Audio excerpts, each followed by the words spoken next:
All right, lads, we're back. Hopefully, there won't be any breaks, internet connections just dying on us. How are both of you? Daniel, your internet, is it good? It is good. It has been tested. It has been great this whole day, but I was working from home, so fingers crossed. But happy Wednesday, guys. Exactly. Alex, how are you? I am fantastic. Just finished class, and now I get to record the podcast. I couldn't be happier. What class? Intro to real estate management. Can you help me mortgage a house? No. Okay, all right. No. Not yet. Not yet. When the Maybe. course is done, he can. I mean, the bank can do that for you. I guess. I don't know. I don't understand how banks work sometimes. I just see this. I say this. I have a magic. question. Sure. Don't know if I have an answer. I don't know if you covered this in class already. Oh, you throw a question my way, man. But for real estate, Yeah. how do you deal with people who say that they live rent free in your head? Well, I mean, we haven't That's a good covered that. We haven't gotten to the that point of the class, but I'm sure we will. And I will bring up Steve Simmons and how he lives rent free in my head, along with Mike. Just it's difficult, right? Because I don't make money off of it. They just live rent free in my head. It's really difficult. It's not a great investment. I wouldn't suggest it. Basically squatters. Yeah, like I would. Yeah, They're not wanted, but they're just kind of stuck there. I wouldn't suggest it as an investment tool. And instead of getting bailiffs to kick them out, it's basically therapy. And by therapy, I mean the Leafs need to win a playoff round to shut them up. Yeah, honestly, man, I guarantee you, all of Steve Dangle's pain will go away. Well, at least the Leafs have won a game. Oh man, We'll talk about Montreal later. But just a bit of a somber note to open the show. I think first we just want to send our best wishes to both the Edmundson and Bossy families. Of course, by that is Joel Edmondson's father is right now battling cancer, and part of Joel Edmundson being away from the team is to do with that. And of course, the great Mike Bossy is also fighting cancer right now. So we send our love out to both of them right now. Kick cancer's ass, lads. We love to see it. Let's go. There are certain words that before we were on Voice Ed, I would have words for cancer, but I can't say it because we are not allowed to swear. But no one likes cancer. And let's go Mike Bossy and let's go Mr. Edmundson. We're thinking of you.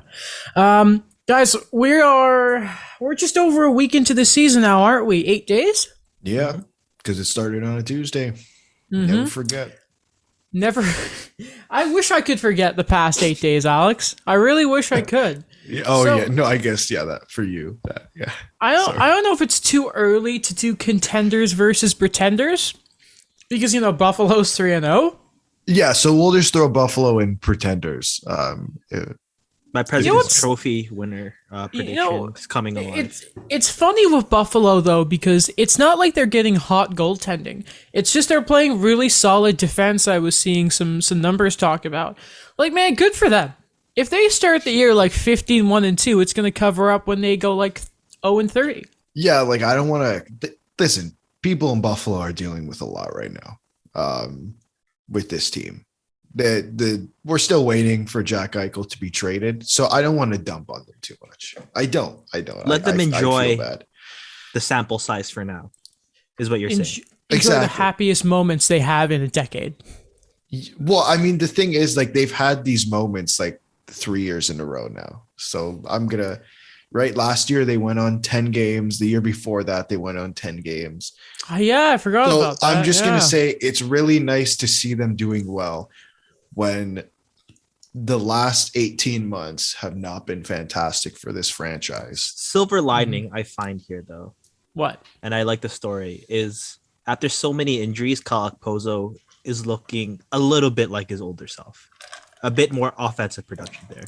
I swear, whoever his centerman, maybe it was Tage Thompson for all I know, he made his centerman look incredible the other day against Montreal. He was skating, it legit was vintage Okposo again, which was so cool to see. I don't think people realize how bad it's been for Buffalo. Like, remember the bubble? They were like the smallest percentage point from making the playoffs. if the playoffs if COVID had shut down the season like 2 days later, they could have made it because they had a game against Montreal, and if they had won, they would have made past them. Yeah. And then, so they don't make the playoffs. Then they have a horrible season under Ralph Kruger. And then you get this shining light of Don Granato to come in. And then you got to deal with Jack Eichel. Not deal with Jack Eichel, but the situation going on between the club and himself. And then, I mean, you got this. It's like so nice. It's so nice. I really like it for them. What's the opposite of deal? Folding? They're folding Jack Eichel right now. Yeah, man. They are not. Sure. They need to figure that out. Not retaining salary, nothing. No. They're being patient, though. They're being patient. Because they liked what they got for Ristolainen. Okay, cool. Not the same, but... No. I saw the new list come out of teams interested. Like, all of them are the same 5. And then I saw San Jose. I'm like, oh no. You know what? Let's not do that, guys. Why? Let me see if I can go find the list real quick. But San Jose was the odd team on that list, and please don't. Like, why? So who were the 5? We actually know who they are now, or is it basically who this is from David Pagnotta from the 4th period. So the 6 teams are Vegas, so we knew. Ducks, we knew. Flames, we knew. Blue Jackets, we knew. The Wild, we knew. The Sharks are the new one there. And he did note that the Golden Knights are the most interested. What would the package be like for that? I mean, so many scenarios we've come up with before, but... For the San Jose Sharks. Yeah. Like, Berkeley or Eklund, probably. Yeah, they just started, restocking the cupboards, that they're going to try to do something with this, because all the other big contracts are not really contributing to what they're being paid. Oh my goodness. If they trade for Vander Kane, then I genuinely don't believe in what they're building anymore. It would be funny, though. It would be back. Yeah. It would be interesting. Okay. I saw a piece of news that I wanted to also mention to you guys here. Apparently, all athletes who plan to be going to the Olympics, aka Beijing, we're not too far, a couple months away from that, they all need to be fully vaccinated. So I was just thinking to myself, if you're Mackenzie Blackwood, right, and you're kind of thinking right now it's an open door for sort of that 3rd goalie spot in Canada, then would that just not be a bit of incentive? Like, same with Bertuzzi, right? Like, that's a guy who his style of play, people talk about, like, what about Hyman and, like, Chris Kunitz previously. I don't think Tyler Bertuzzi would be very much a long shot to make it, especially if he continues to have a good year. That's another way to be like, hey, you want to go to the Olympics, right? Yeah, the Brendan Morrow of the team. Exactly. I wonder if it's a little... That is a name. I wonder if there's more of a kick for Blackwood, because I know from what I've read is there's been appointments set up for him to get vaccinated, and he's there. So he was gonna go, and then he didn't. So I wonder if now that you have to be vaccinated to go to Beijing, knowing that there's the uncertainty of price, and they're really, that 3rd spot is very much open. Mm-hmm. You just kind of think, like, listen, right now you're going to be in the same company. Jack Hughes, if he continues to have a good year because he's day to day now, and how good he's been to start the year. If he looks good, and he'll be placed probably, like, if you can imagine, like, he'll be 2C behind Matthews ahead of Larkin. Dougie Hamilton will obviously be around there. Even if he probably won't make it, PK will definitely be trying his best to make that team. And then at the back of them is Mackenzie Blackwood. And, there's potential there. There's potential. And I think Bernier, we, give him crap. How good was he in Detroit last year? I know I'm stretching it a bit there, but, the competition around the league for the Olympics, I mean, it's going to be a thing. We haven't seen it in a while, but there should be inter-season. I think, wasn't there a story of, like, Corey Perry was going after, or it was Corey Perry or, like, Ryan Kessler a couple of years ago leading up to the Olympics, who I think may have been Sochi. was just purposely going after like the stars of the other opposing teams leading up to the Olympics. May have been Corey Perry because that just seems like a Corey Perry thing to do, but It also talked about it before. Ryan Kessler thing to do. It does. Both of them. It does. So I believe it. The Bash Brothers. Remember when Kessler was like playing? I do. Oh man, it was good. Kessler's house. He's one of those guys where, and I'll go back onto the Olympic topic, but he's just as one of those guys I never actually really cheered for him, especially for the stuff he did with the. I know this was a very funny troll thing he did during the 2010 Olympics. It was prior to the gold medal game. He showed footage of, remember when Marc-Andre Fleury scored on himself in the World Juniors? Yes. Yeah, he did that prior to the gold medal game. Oh, that's pretty funny though. That hurt me. Like, Fleury's not even on the bench, man. Bro, there's the backup goalie. You know, my favorite Marc-Andre Fleury story is one, I want to say maybe when he's playing for Cape Breton. Daniel, you might even been the one who told me this, that he got pulled, and I guess at that time they asked the goalie to like track the face-offs, and apparently they got the clipboard back from Fleury after he'd been pulled and he was tracking everything. And the stat, and like there were no stats. It was just like, I'm not a goalie, not a mathematician.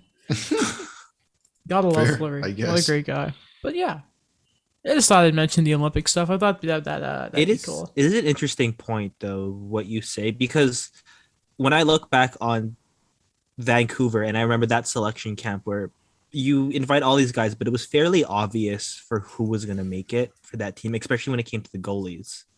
And then 2014 comes up, and it's still a big surprise to me because Mike Smith was chosen as the third goalie, and technically his breakout season, which I think that they looked a lot on, was 2012 because 2013 was the shortened year. And then he wasn't having a fantastic year in 2014, but he was still selected. So I'm still confused sometimes on how the factors kind of go with this. Yo, he may make it, by the way. He could also be in there for second or third goalie. If you think about it, he's been good. Yeah, he could. Honestly. Probably. I have a feeling, I don't know why, Darcy Kemper, I have a feeling. I mean, you know, when you're behind Colorado, yeah, you're probably going to look good. And not to mention, he just is good. Mm-hmm. I'm just disappointed in Mackenzie Blackwood. I think we all are a little bit. Some other players that you know are going to be looking for Olympic spots. This guy's just been so vocal about this, and people always go after him. But he's had a great start to the year. That's Drew Doughty. He's been there with there and Anze Kopitar. Now, I want to just think of something here quickly. So the Habs have started the year 0-4, right? Yeah. And Alex just throws this in the doc and sends it to the group text saying, on Jeff Merrick's show, they were mentioning the Phil Danault thing, and I just text Alex saying, are you trying to make me mad? He says no. So let's just so Daniel, can I just ask you something here? Yeah.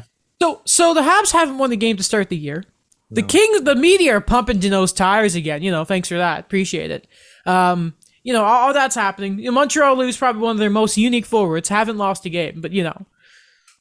I love it. I can't wait, by the way, that everyone ripping Bergeron last year is going to be hired next year in LA, and they're going to be like, good hire, because that's how it works. But no, you know what? Seriously, what a great start to the year for LA. And honestly, it was thanks to Phil Danault, a big part of why I said the Kings were going to be a big factor in the Pacific this year. When can we officially declare the return of elite Drew Doughty? More than 8 days. Yeah. But he was good last year. It's just, you know.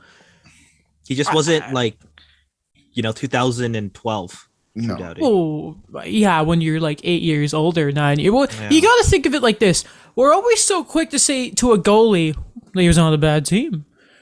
But Doughty was just sort of like everyone said, nah, he's toast. Yeah, his numbers are bad, declining, even though he went from, this team that won like 2 cups in 3-4 years to the bottom feeding Kings are in there for the lottery every year. And everyone was like, oh my God, why is his number so bad?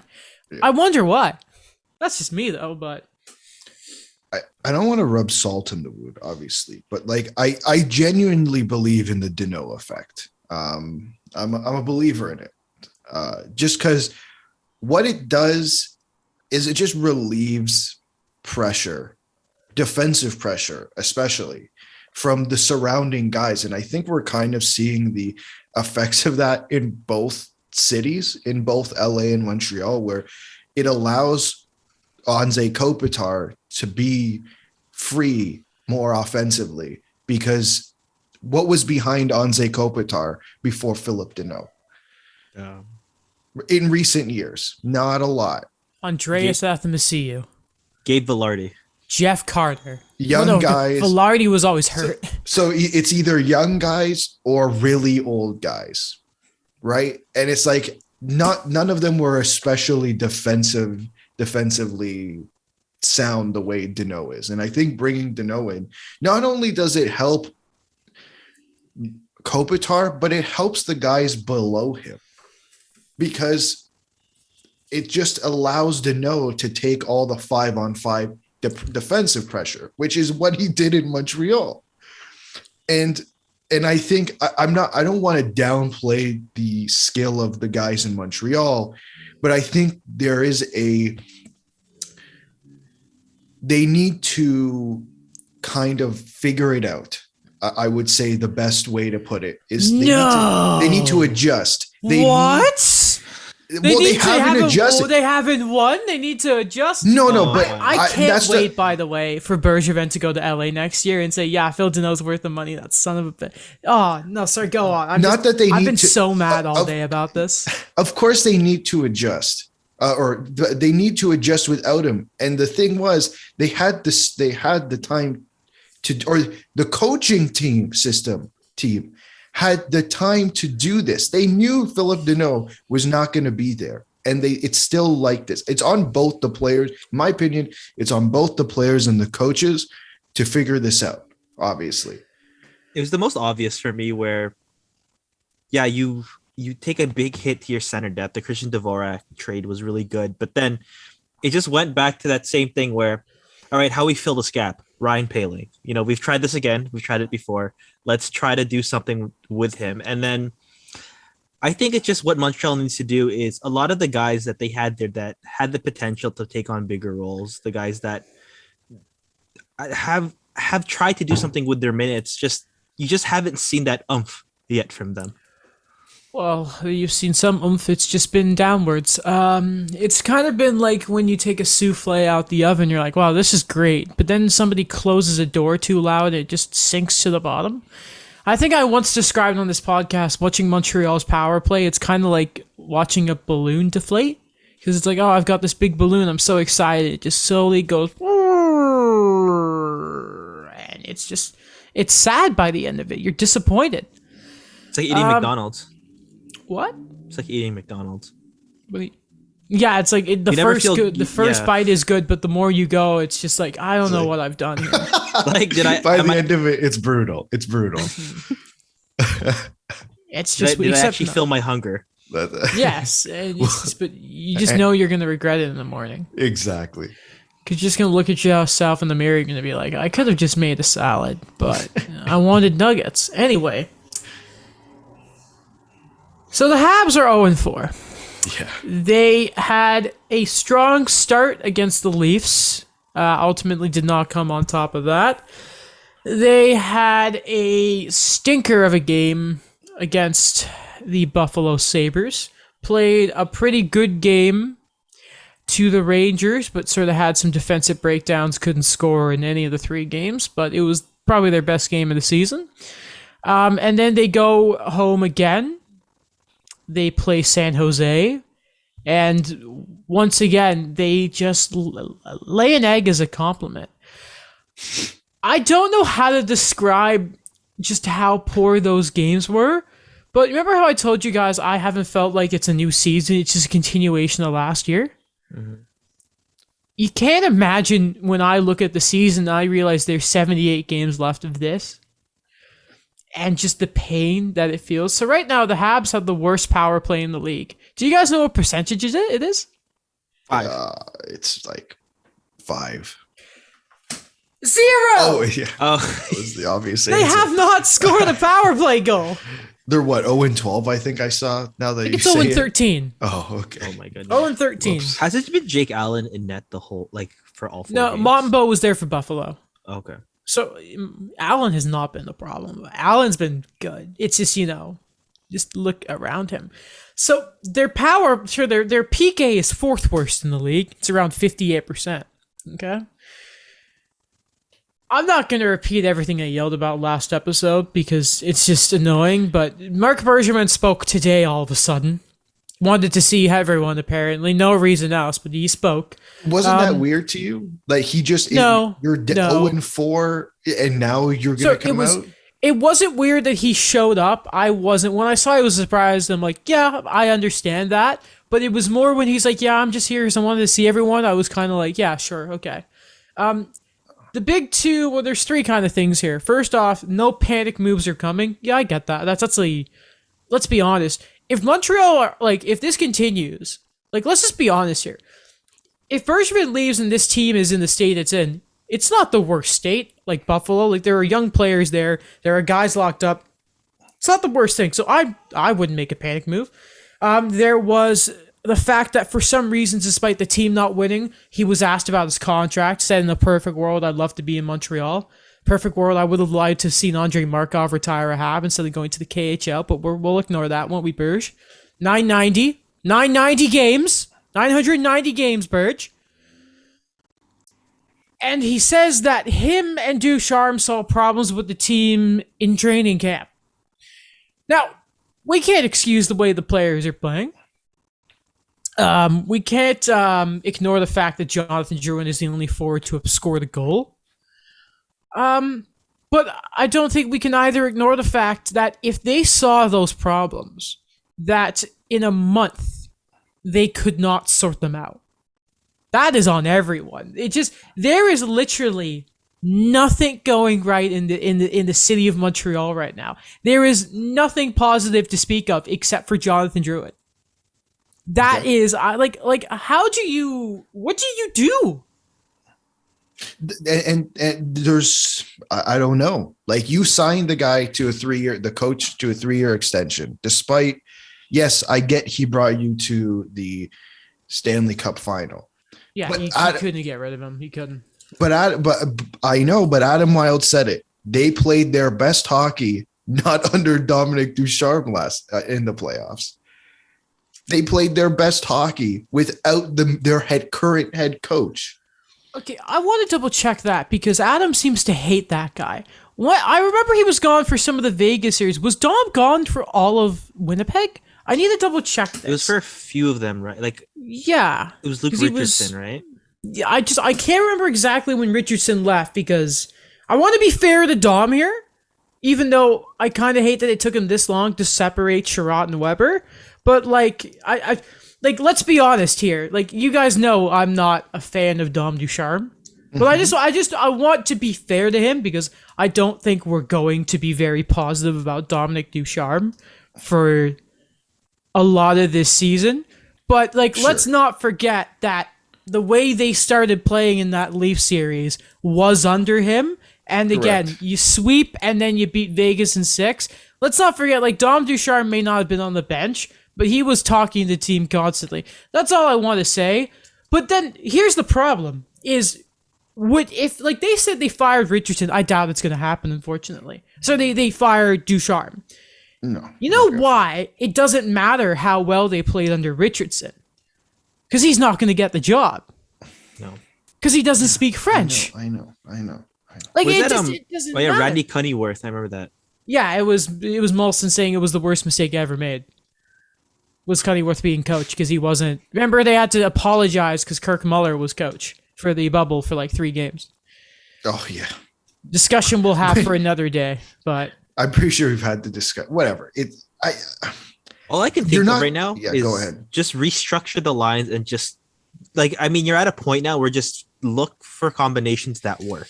That going back and forth with everything and just try it. Alex, go ahead because I'm just gonna quickly find because they did shuffle some lines at practice today. I'm gonna go get them up. I thought I had them, but I closed them by accident. Obviously, you're not gonna fire the guy you just signed a 3-year extension to. That's kind of out of the question. God, I wish they would though. The first opportunity I can really see him being fired, just because we're talking about it, I don't want him to be fired, is at the end of the season if Marc Bergevin does not resign, because they're going to bring in a new guy And if he starts the season poorly, Ducharme, someone else is coming in. Like, that's just how GMs are. Like, we've seen it time and time again. We've seen it in Toronto. The only place in recent memory that it really hasn't happened is in Pittsburgh. And they did it's still Mike Sullivan. Like, that's the only recent example I can think of. I think because he has the championship pedigree, though. Like, right. He came in and just won 2 rings right away. Right. There's a bit of a difference there. It's just, I'm watching them play and I'm reading what people are saying. And it's just baffling to me that we're really in this situation. You know who's one example, actually, Alex? Who? That of a coach that no matter how poorly they were doing, they kept him on for as long as they could. Michel Therrien? Lindy Ruff in Buffalo. Because he was there even when they were getting really bad. Sure. When did they fire him? Because just thinking, it's like Lindy Ruff might have been like the last like seriously tendered coach in Buffalo, right? Because then it just became a carousel of both coaches and GMs, right? In 2013, February of 2013. That is ridiculous to think. And just thinking of everyone who's come through since. Anyway, so these are the lines at Habs practice today. Obviously Allen and then Montembeault behind them. Kulak, Petrie, nice. Sherratt, Weidman, Romanov, Savard, Sami Niku is the 7th defenseman. The extra forwards were Paquette and Adam Brooks. The 4th line was Evans, Armia, Lehkonen. The 3rd line was Perreault, Caulfield, Toffoli. 2nd line is Stewart, Druin, Anderson, Dvorak. 1st line, Suzuki, Hoffman, Gallagher. It's weird. But they're changes. It's really funny. It's kind of, when you think about it, remember when Dom Ducharme was first kind of brought in as coach, and there was that end of the season where he couldn't go like 2 games without changing his lines? Yeah. And it took him to this point. Like, you got to think now that like the Habs sort of PR right now is kind of, it's this weird thing that now it's like this public back and forth, but it's kind of like, it's not a coincidence, obviously, that the season started off so poorly. Rumors about Bergeron going to LA start. Rumors about Waugh talking to Molson start. And then all of this is coming to a head when they play Carolina. And Jesperi Kotkaniemi comes back to town.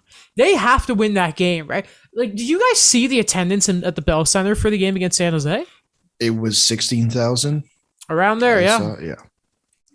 Reminder that the capacity for the Bell Center is 21,000.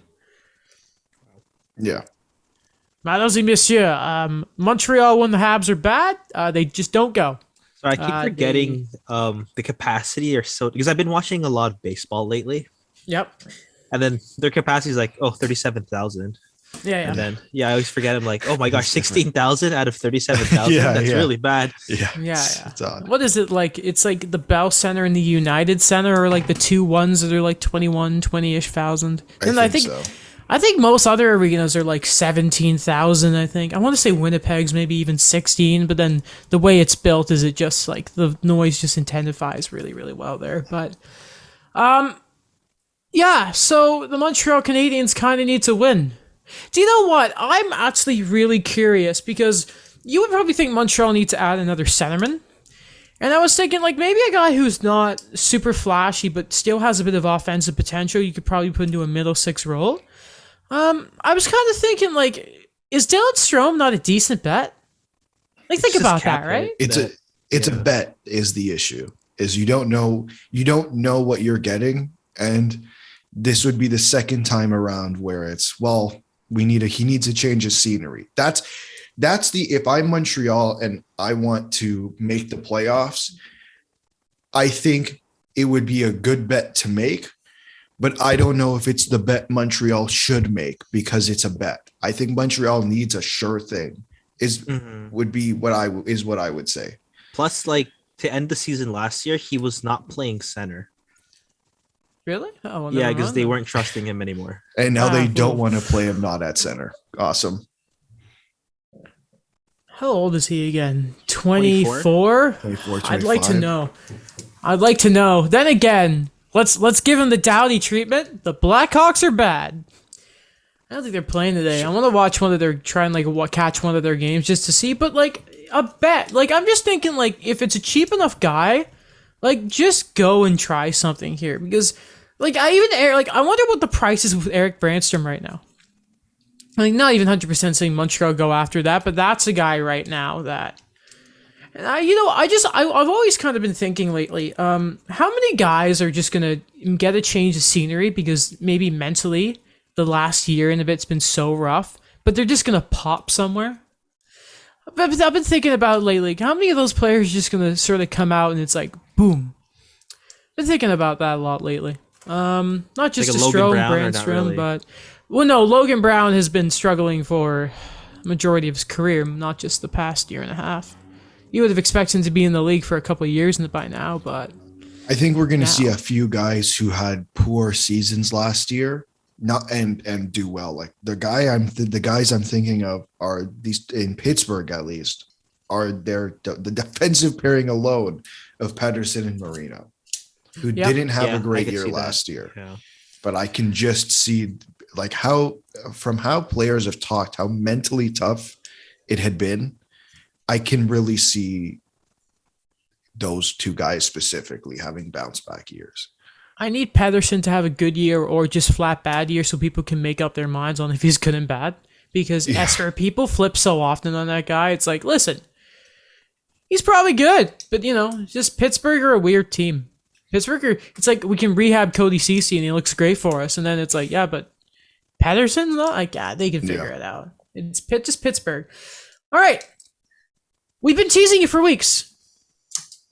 Daniel. Yes. What did you think of All or Nothing? The Amazon Leaf series. How did it feel? How was it? What was your favorite part? What did you like? What did you maybe not like? Are you sad that it's not coming back? Okay, I will go through my list of things and then I'll give you the final verdict afterwards. Okay. On it. So, what I really liked. And there's quite a few things I actually really liked about the series. The first thing was, and I know that it was not the biggest stretch, but the personality to certain players. And what I mean by that is, I guess, like their backstory, just how they are. And they really emphasize the Jack Campbell, nice guy kind of thing. They did, yes. And what I liked about that was something I've been talking about probably for so long, ever since he came to Toronto, was those subtle flashbacks they had to him on his draft day. And just the jerseys he wore like throughout the years as he tried to make it back into the NHL. I really thought that was a great touch. So that was amazing. Other like personalities too, just like it reaffirmed why I like William Nylander, where he's not gonna show it all the time, but like that flashiness he has to his game also kind of translates to his personality off the ice, especially the way he dresses as well, and just the way he kind of jokes around. I really like that. Some other like little ones too is that bonding part. I know it's a very small one, but it was a good one where it gives more depth towards what you see with that second pairing now. So like when Justin Hall and Jake Muzzin were golfing at like that makeshift course kind of thing, where it's like, well, this is the only thing open during COVID. We got to make the most out of it. It looks like my neighbor's backyard. I really like that part. It kind of shows to like, I guess that extension I mentioned of like what goes off the ice and how that kind of like gets into like the coach's like strategy of what he wants to do in terms of, okay, what works the most in terms of our chemistry. And one more thing, and I know it's a bit of on a sad part to it, but like the whole Frederick Anderson thing, like it's nothing new to me, but it just kind of refreshing myself to how it kind of all ended in Toronto, because I had so much enthusiasm for him coming here. And when he did come here, it's like, yeah, the Ducks just came off like the conference finals. He was looking like he was going to be the guy for a while. I said to myself, 5 years. I thought it was going to be like 3 years of what did they say? Like growing pains. I remember that. And then they were going to be competitive and probably they'll re-sign him. But I know that like they overplayed him, the injuries, he couldn't really overcome it, and seeing that mental factor of it now. So I guess the end note for that is he will probably go down as probably one of my favorite goalies ever to play for Toronto, or one of my favorite goalies ever. He played for the Ducks. He played for the Leafs, and he's up there for me with like Ed Belfour. he was incredible those first few years. If they didn't have Ron Hainsey on the first pairing and Roman Polak on the third, I just imagine if we had this defense core in year one per se, like with that Freddie, I feel like it would do damage. Yeah. So yeah, it's still weird to me seeing him in Carolina. Like looking at that. So yeah, those were like some of the things I really liked about it. One more thing I really did like about it is something I've been so curious about before, and that's the whole waiver wire. Like it reminded me of Moneyball, where it's just like, hey Jimmy, Yeah, you've been placed on waivers. yeah, And then like there's so many questions in that small segment that were answered. It's like, oh, do I still report to practice tomorrow? It's like, yeah, but if you're claimed, then I'll come to you and I'll get you off the ice. yeah, it was brutal. That was actually really hard to see. Where even when like Sheldon Keefe was talking to him on the ice, and you could kind of tell his body language, the way he was trying to get everything from it. It just he just didn't want to be there. He just like the one part with that was when he's like, oh, I played this one great game against Montreal. He's like, yeah, I'm not talking about the one game, Jimmy. I'm talking about your season, where you see your season going.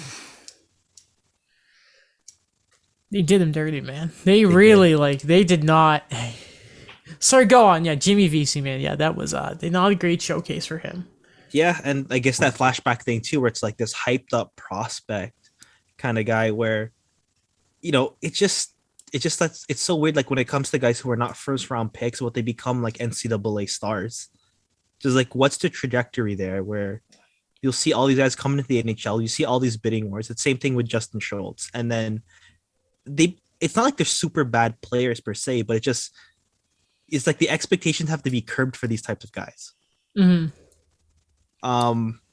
Yeah. All right. So to what I did not like, and they're pretty subtle stuff, but the F-bombs from Sheldon Keefe, because like I think like I get it. It's in all sports. It's in all locker rooms. Everyone is gonna swear, right? But I think like when he wanted to get his point across, he used too many of them. I think like there's certain amount of F-bombs you can use in motivational speeches, or if you're angry at your team, that will pump them up and get your message across. But like he sometimes used 3 of them in one sentence that I'm like, okay, wait, like if I'm a player on the bench, like I don't know, like, okay, yeah, I guess I'll just go up there. Is he still mad? Is he, what are we doing here? Yeah. Like, or like there's not really many, like there's not a lot of variety with the F-bombs. Like he's mad on the ice and then they win, and then he uses as many F-bombs as he did when he was mad when they're celebrating a win. Like Joe Thornton, for example, he spaced out the F-bombs. His cadence put it apart. You bring up Joe Thornton, please tell me you like that scene. I love Joe Thornton. Like with Nikolai Ehlers? Yeah, that one was so funny. Ashamed for you. Just what a guy. Again too, it's just looking now like he got suspended yesterday, but I 1 year, but like I was excited when he came back, where he mentioned like his kids are happy to see the grandparents because they live in St. Thomas, that the wife supports him wherever they go, because I know that they met each other in Switzerland during the lockout, and it was just a great family story. Because I remember as a little kid going to St. Thomas, because I read the Thomas the Tank Engine thing there. Talk about childhood, by the way. Thomas the Tank Engine. Yeah, I used to have a little bowl of his. Love it. And it was cool because when he made that reference, it reminded me of when I was a little kid, and he was on the Sharks already at this point, but every street had a banner of him on the Bruins. And I thought that was pretty cool. Mm-hmm. All right. So what else did I did not like? Just 2 things. It's not really that bad, but it's like the music. I really did not like the music because it's the same cliche music you get at like pregame warm-ups or at like fan events. It's just like the top 100s, or just, I don't know, like when I was like listening to it, or they were like showing like, oh, like this cool play or what's happening. It's like, does Austin Matthews and Mitch Marner even listen to these songs? Do you know what I mean? It would be cool if they were a team that had custom goal songs and you could do it. I think, Daniel, you're probably the first person I'll say that I've heard actually talk about the music of it. I won't lie. That's got to be the most journalism thing we could say about the episodes. No, it's just kind of like those run of the mill, frames, though. Yeah, it's like run of the mill kind of stuff where just I don't know. It's fine. Two more things, and the other one is I know it was COVID times. It was like a lot worse than what we're experiencing now. But every episode, and I understand, like if you're talking to a Toronto audience, you're talking to like diehard hockey fans, right? Mm-hmm. Like wherever they are in Canada, you understand the big market pressure of Toronto. But like if you're gonna take the time to describe like the origin stories of all these guys, where they were drafted, what's going on, like what their number is, why they like, and so forth, right? Like give a bit more context about the big market pressure, especially like when there's no fans in the arena cheering for you, right? Like if you're going to keep saying that it's like as something that we should know already, then I think like that's something that kind of limits the audience in a way for me. Mm-hmm. And one last thing, and it's such a tiny thing, but Will Arnett saying "we" when he meant the Leafs playing, it's like, yeah, we didn't do well, or it was tough there, or like his narration was good, but it just kind of went in between like being very serious about it and then just trying to do that like joking stuff he did with like Arrested Development. Like it just reminded me of that, or those cell phone commercials he does where the tone doesn't change, but like he adds in like a subtle one or two jokes in there. It really kind of took me out of it. Mm-hmm. So yeah. All right. In conclusion, I would give this probably an 8.1 out of 10. Why Where's the 0.1? I don't know. I just don't want to Phil get an Kessel 8 effect. Yeah, the Phil Kessel effect. The Phil Kessel effect. All right. Well, thank you, Daniel. It was well worth the wait. You all now have all three of our thoughts about All or Nothing. Yeah. I wouldn't be surprised if one day we look back on it and sort of compare. It's like, here's what was going on, and here's what's happened all these years later with it. Be nice if another team went back and was like, hey, we'd like to do this, but hockey. Who knows? Just but before go ahead. Before we go move ahead. on, there's breaking news, or it's 44 minutes old. Mike Smith has been placed on the IR. Ooh, oh, that's not. And they recalled Stuart Skinner. Oh, So he's yeah, back. Spec was talking about that. Yeah. Yo, shout out to the Oilers, by the way. What are they, 3-0? I believe so, yeah. Yo, McDavid having a hattie against the Flames, because you'll have to see that to start the year. What a great guy.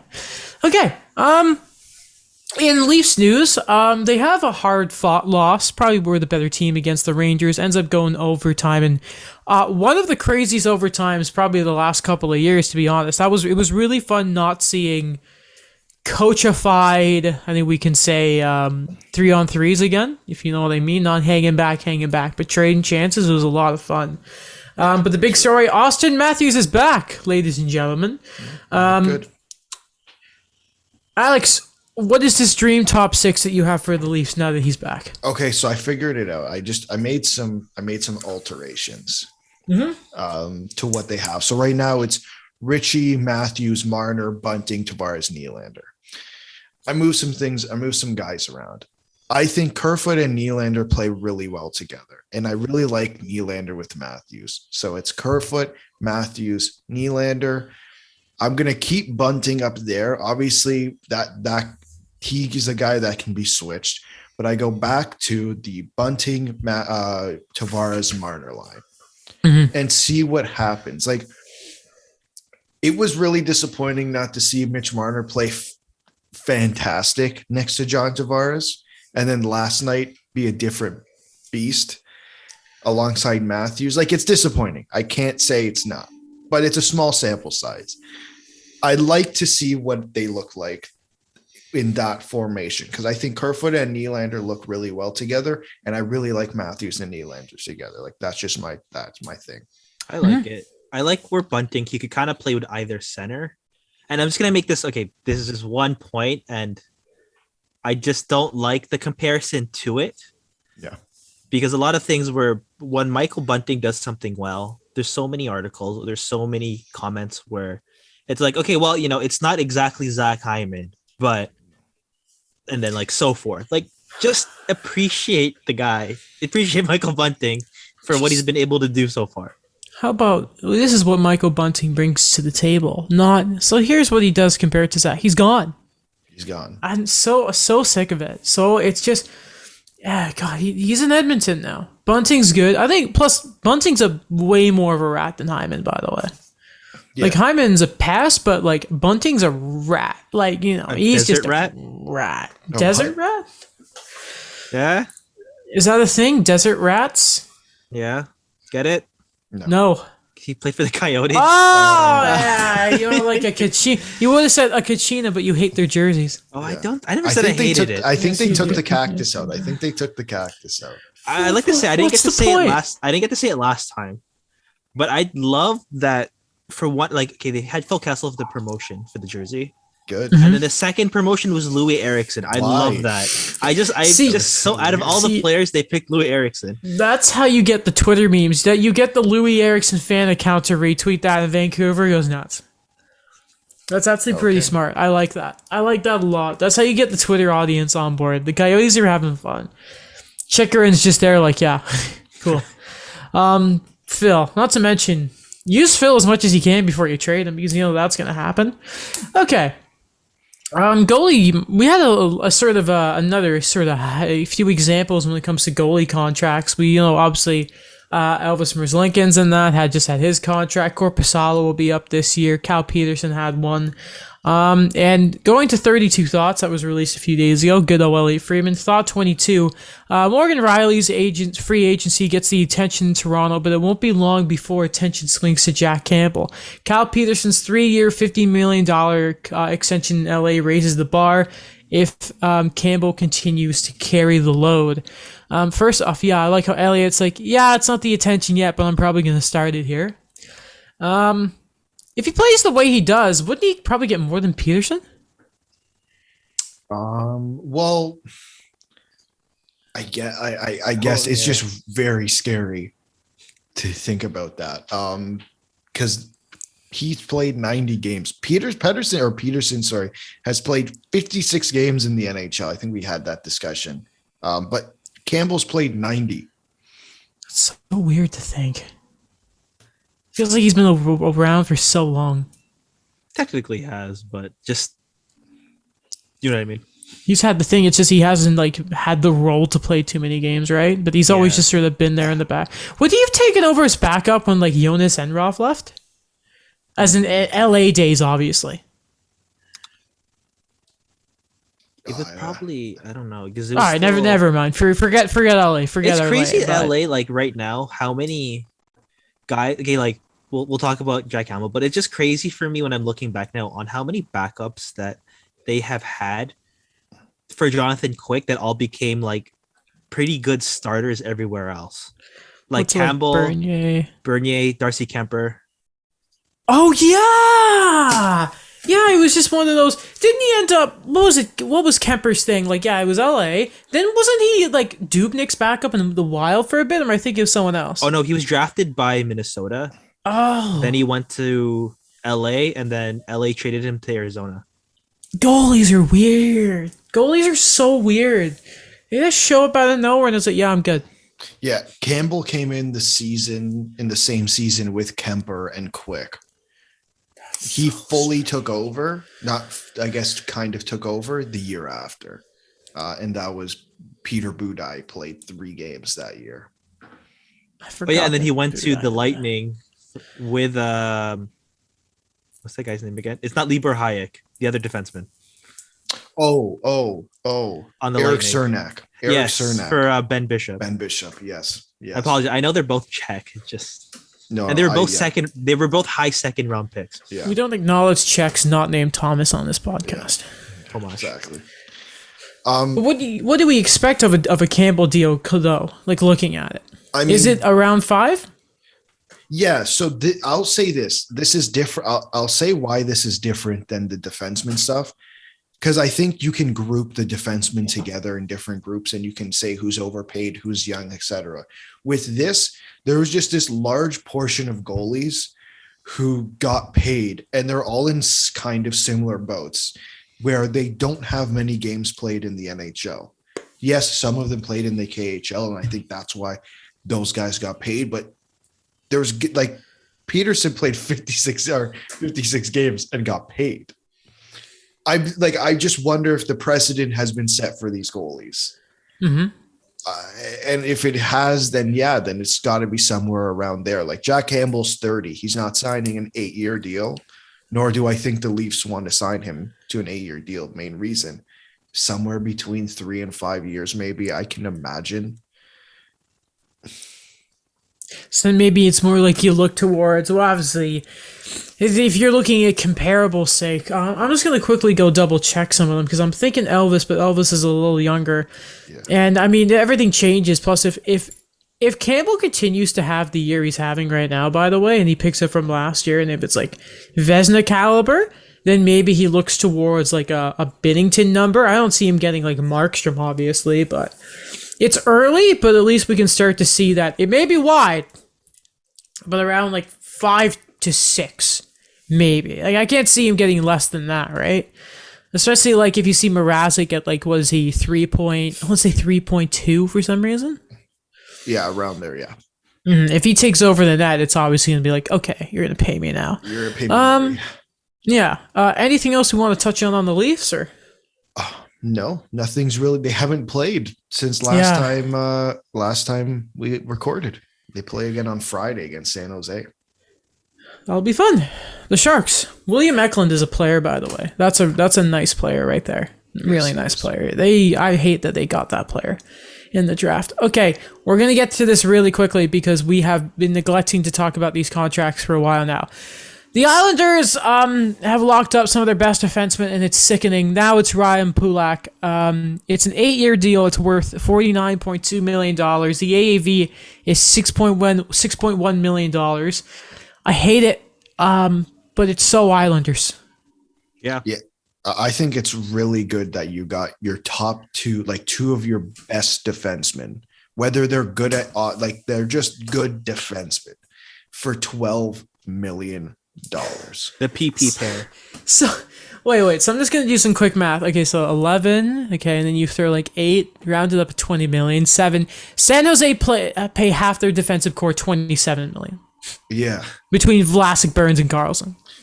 Yeah. That's hilarious. I think I really like this deal. If I'm being honest, I know it starts next year and he'll be 28, which it'll take him to 36. But by the time we get there, it won't matter.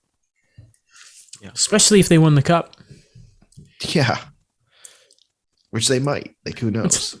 It's funny to think the Islanders may be a better team this year than they were last year. They haven't all got off to the best start, but adding some like decent pieces. I mean, Parise, like as a depth guy, instead of just being like relied upon at the top of your unit, I think it's a fair deal. See what Dobson looks like this year too. They added guys at the deadline, right? They added Palmieri, and we're like, well, they're not going to keep him. Like he's just here for the playoff run, and then they lose Eberle, and then replace him with Kyle Palmieri, essentially. Somehow younger, even though I still don't believe that. And their defense too, like. The last 2 years, like I know they traded Nick Leddy. He wasn't really having the big role there anymore. And then remember they traded Devon Taves. So it's just like, yeah, this is crazy. Yeah, man. But the Islanders just keep on chugging along. Like Thomas the Tank Engine. Another fair deal. I'm actually kind of surprised this guy ended up settling where it was for only 4 years. This is Matthias Ekholm. He and his camp put pressure on the Preds to get this deal done before the season starts. It's a 4-year deal. It's worth $25 million. The AAV is 6.25. I just think that's such a fair deal for Matthias Ekholm. It's good in that regard, and I can accept the Preds doing this until they don't trade Philip Forsberg and it doesn't go anywhere with that team, because that might happen. I didn't get the deal. Well, I know that he wanted to stay and this is the market he knows, but I still don't know what Nashville's trying to do. Like, I know that maybe they're just trying to get all that money they have right now and just trying to go with it, but competitive transition, Daniel. Because I don't know, you trade Ryan Ellis and then what do you expect from there? There it is. There it is. Like, I get holding on to one player because you have to be careful of not firestorming. But, like, if they don't move on from one to then get a big piece, like, and I mean, besides just what they got for, why can't I never remember his name? I can never do it. Victor Super Arvidsson? Fast player, Victor Arvidsson, thank you. Yeah. Like, if they don't full out Forsberg for something, then I'm looking back on this deal and I just don't get it. But, like, even for a trade chip, having a player at this caliber for less than 6.5 in this defensive economy, I don't have too much to complain about it. No, I like the deal. Again, I agree with Daniel. I don't really understand it. It's just you bring up Philip Forsberg, who's also UFA at the end of the year, and then I look at the rest of the roster, and if I'm being honest, there's not a whole lot of trade chips. Like, you're not Duchene and Johansson, unless miraculously they change, you're not trading them. Like, you can't. And the rest of the roster, like, you're going to trade Mikael Granlund, who has 3 more years left, or Colton Sissons, who has 4 more years left. Like, they're just guys on the roster who I don't see have the value for a rebuilding team. Mm-hmm. And I thought, how much could you have gone for Matthias Ekholm? I said it with Ryan Ellis, but how much? Like, it could have been ridiculous. It could have been. Weren't they asking for? Sorry, no, go ahead, Dan. Go ahead. No, it's just a random thing where it's just crazy to me that for so long, this is a team that it's like only if we had center depth, and they go out and spend all their money on centers that are just not panning out. Like, I'll even add Kyle Turris to that as well. I feel so bad that it hasn't worked out for that guy, by the way. Like, even in Edmonton, I feel so bad for him.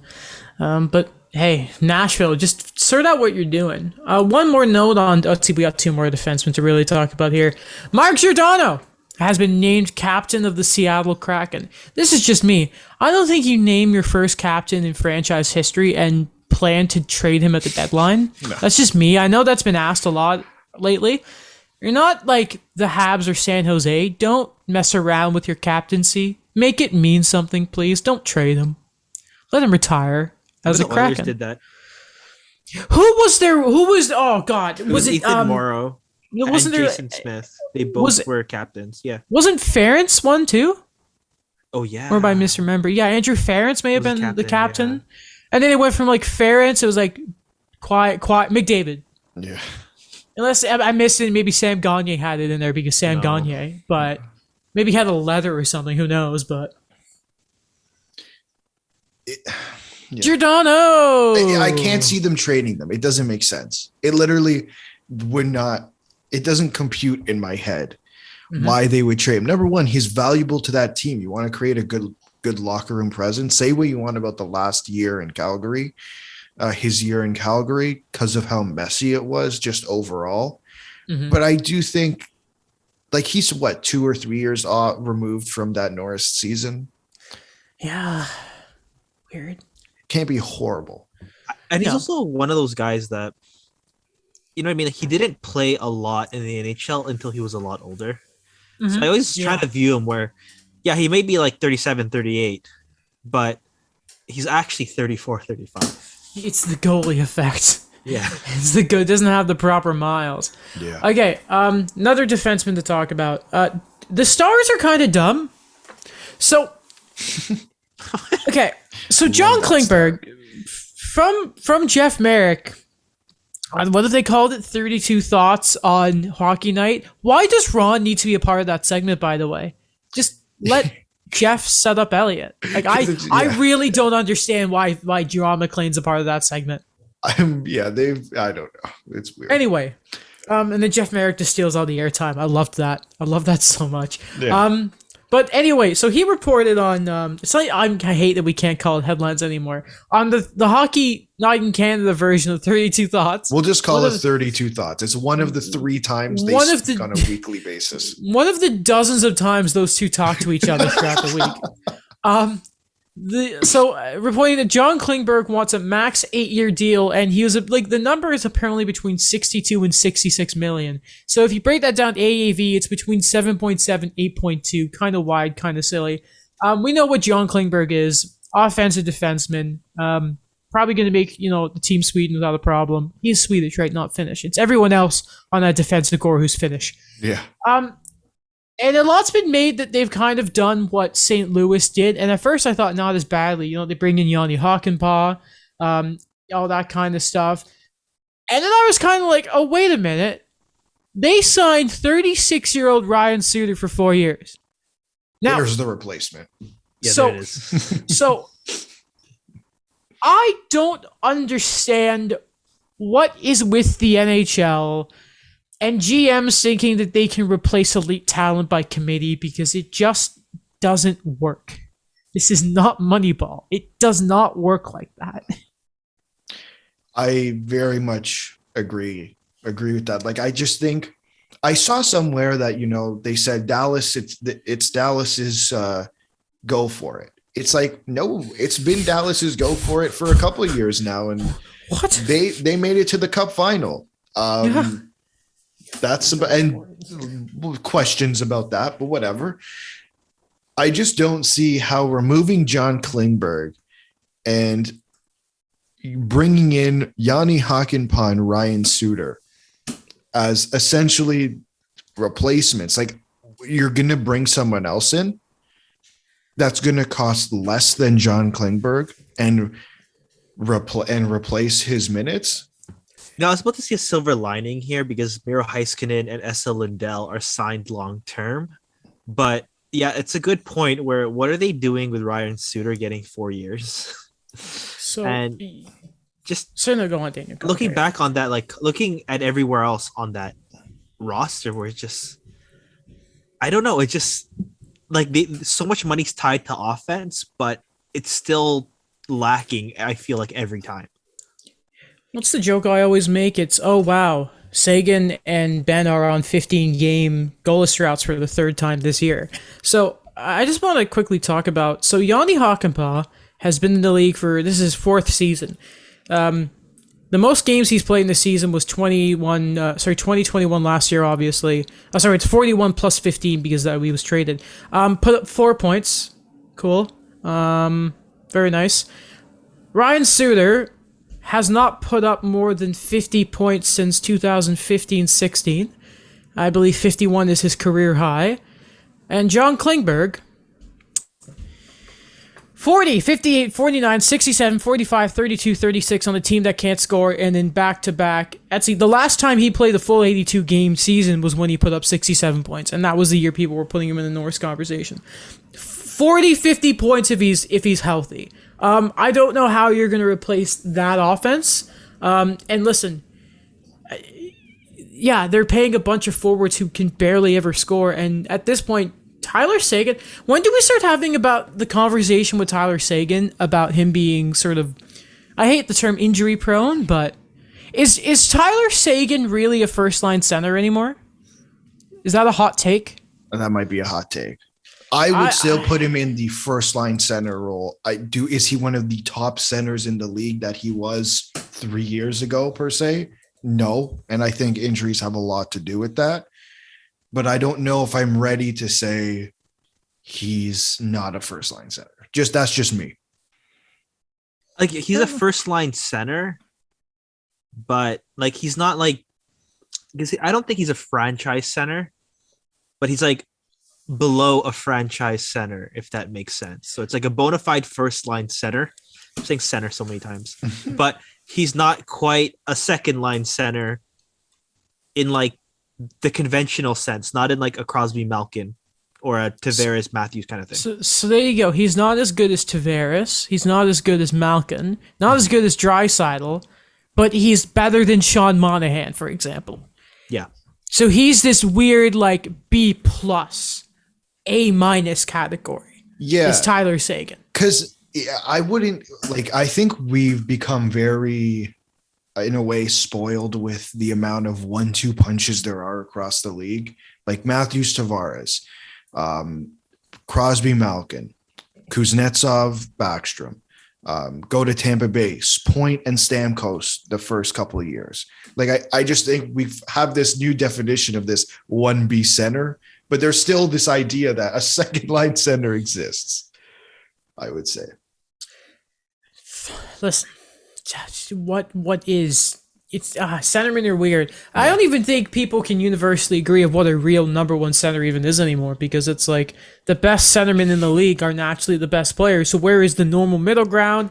It's so confusing. Should have mentioned, by the way, we're kind of radioing Merrick. He did say that Klingberg wants to stay. They want him to stay, but that same thing was said about Alex Pietrangelo. They gave all the money elsewhere, and see what's happening right now. I pulled up the defensemen who are set to expire next year, and the list of names isn't necessarily outstanding because so many of them have signed extensions. So they're PK, Chris Letang, Strawman, Ristolainen. Like all these guys I have here have already signed extensions. So I'd expect something to be done quite soon. Did you say Chris Letang is a UFA at the end of this year? Correct. But he wants to stay in Pittsburgh. Yeah. So is Malkin. Yes. Let's just, wow, isn't that's just very sneaky all of a sudden. Malkin and Letang are up, eh? And Hampus Lindholm. Everyone talks about Josh Manson, but Hampus Lindholm is also up. He's just looking at it. It's like, no, I'm going to make like $8 million. Yum, yum, yum, yum, yum. Exactly. And I'm sure he'll able to stay healthy on that team. And he's a minute muncher. Yeah, I'm sure he'll stay in Anaheim. Important part of the defense. Dom Luszczyszyn's a fan of him.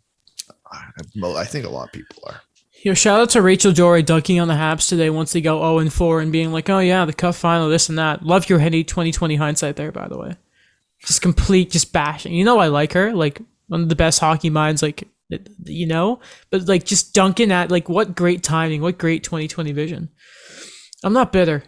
Get in there, Ilya Kovalchuk. Habs legend is the GM of Russia's Olympic team.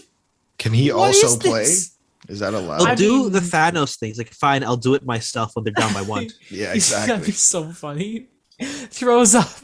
It's like, how, like, if you do, like, the campaign mode on NHL of, like, the threes category, and it's like, oh, no, it's the second intermission. Here comes Owen Nolan. What? Wow. Oh, my God. That's going to be it.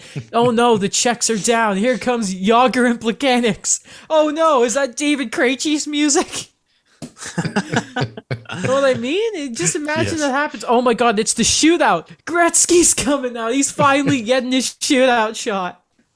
Could you imagine? Oh, imagine a shootout off, and it's the Swedes versus the Americans, and Oshie is like putting on the show, and the Swedes need someone new, and they bring out Peter Forsberg, and he's still pulling off his one-hand tucks. That'd be so cool. But Ilya Kovalchuk, I thought he was still playing. I did too. That's why I was surprised. Wait, hold on.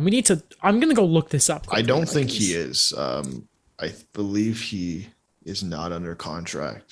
Because remember, he was supposed to be in the NHL 2 years ago, and then he kind of just didn't sign with the team. So Plus, he had 4 more years with the Devils. So I don't understand what's going on. Man, I love how he went back to playing the KHL last year. Still put up 16 points in 17 games played. Man, honestly, he still had a spot. Call me crazy. He still had a spot. Yeah, just not a 3-year deal at 6.25. I don't get that. Like, even, I don't know, when I looked at the Ryan Suter one too, like, remember Vincent Lecavalier, he was bought out twice in like 3 years. Yeah, he was near the end of his career with Tampa. Steve Yzerman buys him out. Mm-hmm. And then for some reason, the Flyers sign him for 4 years at like $5 million. And he's like 36 at the time. Because Philly are just mad lads, eh? Yeah. Please be good this year. Please be good. They almost had a hell of a comeback that was totally undeserved versus Vancouver, but that was cleaned up in the shootout, luckily. But Vancouver are weird, this team. By the way, it's not here, but Travis Hamonic being gone, and now just more minutes to Myers and Pullman's going to be interesting. Okay, so Nikita Kucherov is hurt for Tampa Bay, but he will apparently be back before the playoffs, because I think everyone was... I can only imagine how many calls Tampa and voicemails they had from the league. Now, I'm going to read you guys a pair of cap-friendly tweets here. because this does not mean that Tampa Bay are going to be off the hook here, because they can still pull something kind of nuts off here. Okay, so Tampa placing Kucherov, again, this is from Cap Friendly's Twitter account. Tampa placing Kucherov on LTIR and upping their salary pool by $9.5 million does not mean that they can go out and acquire active players totaling that amount. They would need to get back under that amount once he's ready to return, which sounds like it could be in a few weeks. But what Tampa could do with that space is acquire a player who's currently injured and also LTI eligible, and who won't be back for the regular season. Tampa could fit such a player under the cap, place them on LTI, and then activate them in the postseason when there is no cap. Now, I wonder who we're all thinking about at the same time. I am not thinking of Jack Eichel, but it would be pretty funny. I would rip my hair out and probably quit watching hockey, but if you're Tampa, like, let's be honest, you could just say, okay, have Cal Foote, have all my prospects and picks, get Eichel, get a 3-peat, who would care? No, and you send like Alex Killorn back because you need for the Caps. For the Caps. They're trying to trade him for like 8 years. Yeah. So they could pull something off here. They could do it. It would just be nuts. I would cry a little bit. I would cry. Would you just stop the season there and just kind of give them the cup? I would give them the next like 3 cups. Just say, oh, we're not having seasons. Yeah. Or because they just run out of cap stuff, then they just like flip. Then what they do is to make room for him, they pull out some shenanigans to make up the room, because there's going to be like $1.5 million they need to make up here. But that's when they get rid of Steven Stamkos in the offseason. Exactly. And they get pieces back, and they get pieces back for him, because Vegas will probably call and say, we really need a center. And there's your center, Vegas. And then they realize he's a winger now and he can't play center. Yeah, exactly. And then it's point Eichel Cirelli. Stop. Oh God, it could happen. Corey Perry's playing first line minutes. It's just ridiculous. Man, the fact he's on that top line is that's making me mad. Man, God, they could really use him right now. I love that there was tweets where everyone said memories of 2011. You love it. In what regard? He played on the first line. He won his Hart Trophy and the Rocket Richard Trophy that year. Yes. Not bad. Yes. I'll tell you what's really annoying. So there was this Greg Wyshynski tweet that I had saved, but it won't open for some reason. So I'm going to try and get it up here as I'm stalling. But basically what it is tremendous news for the PHF, the Premier Hockey Federation, which I forgot is what they renamed themselves. That's basically the former NWHL. So they are going to make ESPN Plus its exclusive U.S. broadcasting partner for this season, home to all 60 regular season games and the Isabel Cup playoffs. We've been saying, like, you know, I don't want to diss what was going on with some of the women's leagues, but like Twitch was a cool idea, but Twitch is like gamers, like, you know what I mean? I have never once gone on Twitch to watch something that wasn't a live stream of a video game. You know, here's Ray Narvaez Jr. playing Pokemon Unbound. That's what I'm on Twitch for. But the fact that they have something here with ESPN Plus is so cool for them. Yeah. I think it's huge. Like we've seen what ESPN has done for the NHL, and they've been partners for less than 5 months. Mm-hmm. Right? They did the draft and free agency stuff, and that's the start of it. Like, I think what they've done so far is incredible.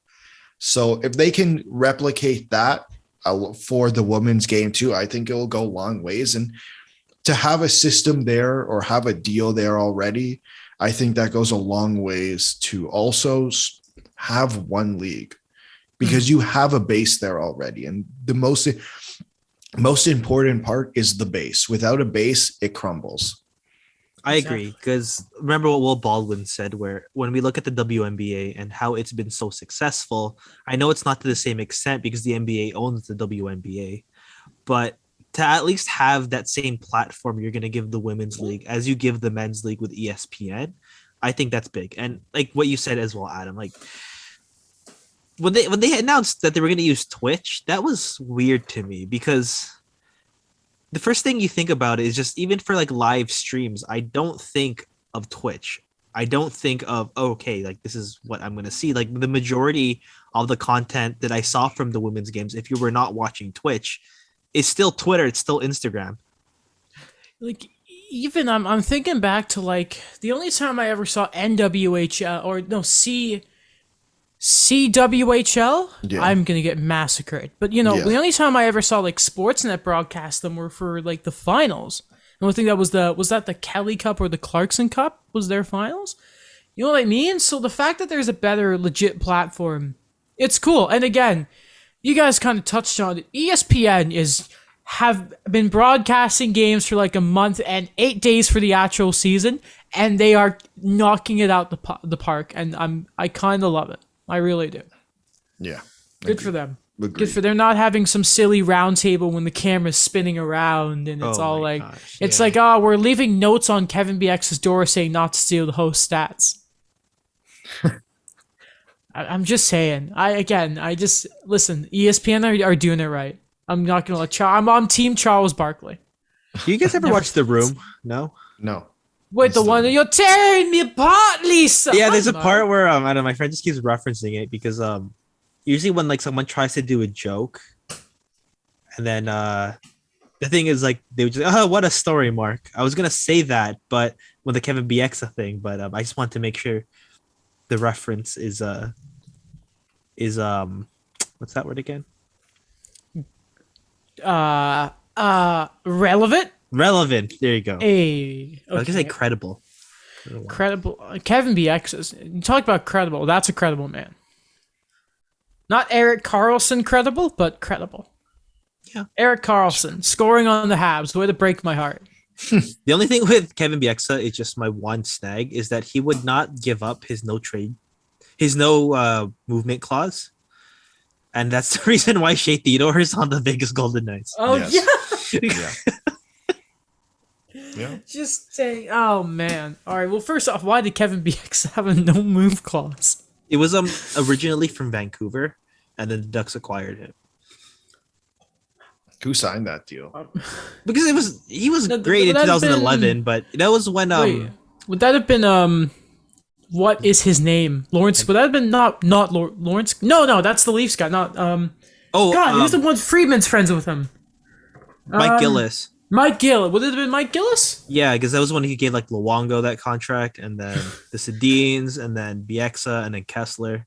Man, half of those ended. Wait, no. Was he the one who gave Kessler the awful one? Or was that? I thought that was Anaheim. Oh no, that was Bob Murray. Yeah, that was Bob Murray. But still, Luongo's wasn't. Most of those deals were bad at the end. We got But Bo hey. Horvat. It's okay. Yeah. Oh, well, plus, if they win in 2011, who cares, right? Exactly. I know your feel. I know the feeling, Canucks fans. Don't worry. I know the feeling. Okay. That's everything. If anyone cares, apparently Wayne Gretzky gave a vote of confidence to Mark Bergevin, so that's great. It's always Thanks, Wayne. nice. The LA connection. Man, I love how people were going, this is so rich. I think CJ said this on the CJ show. He's like, yeah, so Bergevin has connections in LA because he's friends with Pat Brisson. And I'm just thinking, like, are we still going on about the Brisson thing? Because Eichel and Tavares are both Habs, right? I'm Exactly. so sick of the Brisson connection. So sick of it. That's not how this works. Anyway, that's everything from us, eh? Let's go on Twitter and All right. let's see if we've missed anything. Go on Twitch. Make sure you The miss anything. Raptors are playing. Oh yeah, Adam. Back in. This is your first full season as a diehard basketball fan. The Montreal basketballers are not a thing, so no, I'm not. Okay. If Tampa Bay finally moved, then I'll be like, yeah, let's go. The Expos when they're back, but we need a Montreal team. Expand to Montreal. What are you thinking anyway? Do it. Expand the game to Canada. Bring back the Expos Yeah, man. for baseball. Except they don't get Gritty back. He's ours. Even though not Gritty. God damn it. No, not Gritty. Yuppie. Yeah, UP. Yeah, except I don't think UP's going to be involved with this team much longer the way the season's going. Okay, I don't think there's... Drake is at the Scotiabank Arena. I'll be at the game on Saturday. So Oh, really? Let you know that's cool. how that goes. So Who are they're they not going playing? to win. Yeah, who are they playing, Daniel? Who are they playing? Luka Doncic and the Dallas the Mavericks. Wow, he's pretty good. Yes, That'll it's for be my good friend's game. birthday. Happy birthday, Francis. Oh, that's nice. Happy birthday, Francis. Happy birthday, Francis. He doesn't listen to here, so I'll send That's him the okay. episode. Well, we still He's- did it. Francis? Okay, send him this full clip. That Francis, why are you not listening to the show? Just tell him Why to not, go. Francis? Tell him to go right to the end. How about, Francis, download the podcast and ask all your friends to do it too, because we're trying to reach a milestone here. So, Francis, I'm looking in the camera. Go check out the YouTube version, Francis, to see. Even though I'm leaning back in my chair, it may be difficult to see me. Francis, we're happy to have you. Happy birthday. Have a good one, buddy. Say Francis one more time, just in case. Francis. It's funny, my mom's middle name is Francis, so she'll be listening to this like, why is he yelling that? Guarantee you, when she listens to this, I'm going to be getting a text saying, what are you doing? It's really funny. So her middle name is Elizabeth and Francis, right? My brother's is Thomas, but then I found out he has a second one that's Edgar, and I can't think of it without laughing. But it's like, but mine's like Peter and Christian, right? Like Adam, Peter, Christian. It's like, Edgar. If at my brother's wedding, if they say Scott Thomas Edgar, I am going to lose it. That's a name you never actually really hear anymore. That Edgar? boys are not being named Edgar anymore. No, Not since that one writer. Yeah. Shout out to Edgar Allan Poe. Yeah. You know what else people aren't being named? Robert. I've met my first Robert last weekend. Robert E. Bennington. Robert Thomas. Robert- That's the only one in our generation. It's not a popular name. I don't like the name. Like if they call him Robbie, I'm fine with that. But I don't like Bob. Whoa, that's so aggressive. Bob. Why not? I don't know. Like, would you call your baby if you named him Robert? Would you call him Bob? No. I'd call him Absolutely Bobbert. not. Or if I you would- had a son named Anthony, would you call him Tony? Yeah, No. for sure. Yeah, As a baby, that's so would you call him different. Though. Tony? That's We're not so Mike. different. That's so different. Hey, Tony, can you not try and punch your goalie in the face when he lets in a goal? Yeah, it's.